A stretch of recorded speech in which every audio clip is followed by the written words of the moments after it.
बिस्मिल्लाहिर्रहमानिर्रहीम। अस्सलामुअलैकुम नाजरीन। इस एपिसोड के आगाज में हम देखेंगे कि एबलिन किले में कॉन्टैक्ट मर चुका था और एमरेलेक समेत सभी लोग उसकी लाश के आसपास मौजूद थे। इसी दौरान एमरेलेक कहता है कि एबलिन का आका मसीहाई का सच्चा पैरोकार था, इसने बहुत मोहब्बत की, ये अपने लोगों के लिए अमन का जामिन था, खुदावंद इसकी रूह को सुकून दे। इसी दौरान लॉर्ड गाय सबीला के पास आकर कहता है, मैं हैरान हूँ कि आपके शौहर को अपने अजीम तरीन दोस्त के जनाजे में नहीं देख रहा। तो सबीला कहती है उसे आखिरी वक्त में कहीं जाना पड़ा। तो लॉर्ड गाय कहता है यह वाकई बहुत अहम होगा, वरना वो आखिरी लम्हे में अपने दोस्त को तन्हा ना छोड़ता। दूसरी तरफ हम देखते हैं शमसा बालन सलाउद्दीन और लतीफ के पास मौजूद होती है और लॉर्ड जोम से कहती है, मैं ये नहीं करना चाहती। आखिरी बार जब किसी ने मुझसे मदद मांगी थी तो नतीजा ने मुझे बहुत ज्यादा तकलीफ दी थी। तो लॉर्ड जोम कहता है, मैं समझता हूँ, बिल्कुल समझता हूँ, मगर मेरा यकीन करो इस वक्त सूरत हाल बिल्कुल मुख्तलिफ है। आप इंतजाम की फरहमी के लिए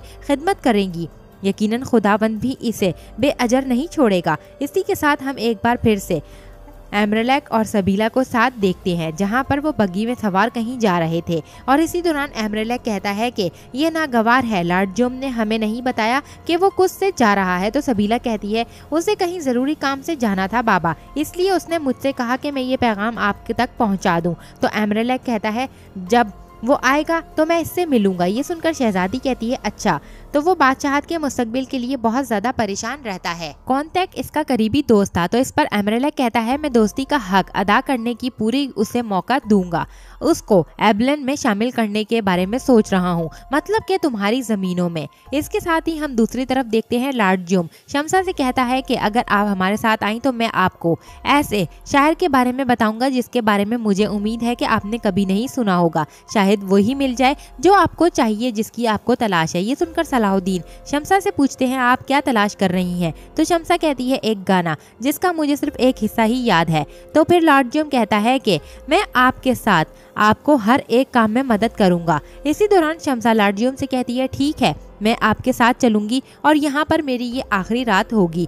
दूसरी तरफ विलियम लॉर्ड गाय से कहता है आपके ख्याल में लॉर्ड जोम क्या कर रहा है? तो लॉर्ड गाय कहता है मेरे आदमी उसके पीछे हैं, हम जल्द जान जाएंगे कि वो आखिर क्या कर रहा है। कॉन्टैक्ट मर चुका है, बालन आसपास नहीं है, एबलिन का मालिक अब कौन होगा? तो विलियम कहता है एमरेलेक को कोई मुनासिब शख्स इस बारे में मिल ही जाएगा। तो लॉर्ड गाय कहता है मैंने इससे पहले ही कोई मुनासिब शख्स ढूंढ लिया है, चात लियोन। ये सुनकर विलियम कहता है चात लियोन वो जंगली आदमी जो जिंदान में मौजूद है? तो लॉर्ड गाय कहता है हाँ, उसे फौरी तौर से रिहा किया जाए। तो विलियम कहता है ये नामुमकिन है, एमरेलेक कभी भी ऐसा नहीं करेगा, वो सुल्तान नूरुद्दीन की तरफ से किसी भी नफरत अंगेज रद्द अमल को हवा नहीं देना चाहेगा। तो लॉर्ड गाय कहता है आप उसे कायल करेंगे, आप उसे कायल करना होगा, हमें बहुत ज़रूरी है ये सब करना और चौथलियन को रिहा किया जाए, आप उससे इस बात पर राजी करें। दूसरी तरफ महल में सुल्तान सलाउद्दीन की जानिब से भेजा हुआ खत पढ़ रहे थे जिसमें लिखा था उम्मत और मिलत की जान, हमारे इत्तेहाद का इम्कान, हमारे सुल्तान। मैं कुएं से आवाज़ नहीं निकाल सका जब मैं गिरा था और अब मैं अगर आपके दिल को गमज़दा कर दूं तो इस्लाम का झंडा कहाँ पर लगाऊंगा? मैं आपसे माफ़ी मांगना चाहता हूँ। अल्लाह के करम से सलेबी फौजी दरिया के पानी में डूबकर मर गई है। दरगाम का सर जिसने मिस्र के लोगों को एक के बाद दूसरी मुसीबत में डाला उसको काट दिया गया है। मिस्र में आपके हुक्म और इस तलवार को कायम करने के बाद हमारी ख्वाहिश शाम पहुँचने के बाद ख़त्म हो जाएगी। ये सब पढ़ने के बाद सुल्तान मुस्कुराने लगते हैं। दूसरी तरफ हम एमरेलेक और विलियम को देखते हैं जो कि कुछ में मौजूद थे। विलियम पूछता है मेरे बादशाह एबलिन के मुस्तकबिल के बारे में आपने क्या सोचा? तो एमरेलेक कहता है तुम्हें इतनी बेचैनी क्यों है? मिस्र से हारने के बाद एबलिन जैसी छोटी रियासत के बारे में फिक्र की क्या वजह है? तो विलियम कहता है कि शतरंज में कभी कभी सादा सा प्यादा भी फाते का तयन कर सकता है। मिस्र में बढ़ते हुए खतरात को रोकने का रास्ता एबलिन से गुजरता है। तो एमरेलेक कहता है विलियम तुम फिर से मंसूबाबंदी कर रहे हो, तुम किसके बारे में सोच रहे हो? तो विलियम कहता है रेनो का चैतलियन। इस पर एमरेलेक कहता है क्या तुम्हें अंदाजा है कि तुम क्या कह रहे हो? वो आदमी एक जिसने सुल्तान को नाराज किया, वो आदमी कभी भी रिहा नहीं हो सकता। तो विलियम कहता है जब से वो जिंदान में पड़ा है इसकी अपनी जात का कोई निशान भी बाकी नहीं रहा। तो एमरेलेक कहता है क्या लगड़ बग्गा भी कभी शाइस्ता हो सकता है?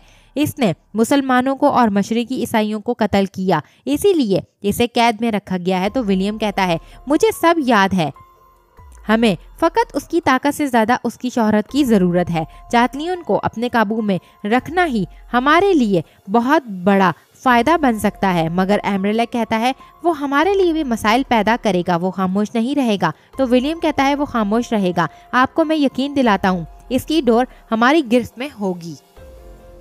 ये सब सुनने के बाद एमरेलेक कहता है मैं अपने दोस्त के जनाजे में भी नहीं गया ताकि अमन को कोई नुकसान ना हो, और नूरुद्दीन जिससे वो नफरत करता है उसे रिहा करने का कह रहे हो। तो विलियम कहता है माइल्स मर गया, मगर चातलियन की सूरत हाल मुख्तलिफ है, उसकी रिहाई अमन की जमानत होगी। सुल्तान नूरुद्दीन घात लगाकर बैठा है, इसके पास जब भी ताकत हुई वो कुछ की तरफ बढ़ेगा, तब हमें बहुत देर हो चुकी होगी। दूसरी तरफ हम जिंदान में चातलियन को कैद देखते हैं। इसी दौरान सिपाही आकर खाना देता है तो चातलियन एक खाने का लुकमा बनाकर दीवार में मौजूद उस सुराख में डालता है जहां पर चूहा मौजूद था। ये देखकर सिपाही कहता है तुम पागल हो, इस चूहे को खाना क्यों खिलाते हो, मैंने तुम्हें कई बार मना किया है, इसको बंद करो। ये कहकर वो पत्थर मारने के लिए चूहे की जानिब बढ़ता है तो चातलियन उसे रोकते हुए कहता है इसे मत मारना, ये मेरा दोस्त है। इस पर सिपाही कहता है जो भी करो मरो इस गंदगी में। इसके साथ ही वो वहां से चला जाता है। दूसरी तरफ हम विलियम को देखते हैं जो एमरेलेक को आखिरकार राजी कर चुका था, और एमरेलेक कहता है ठीक है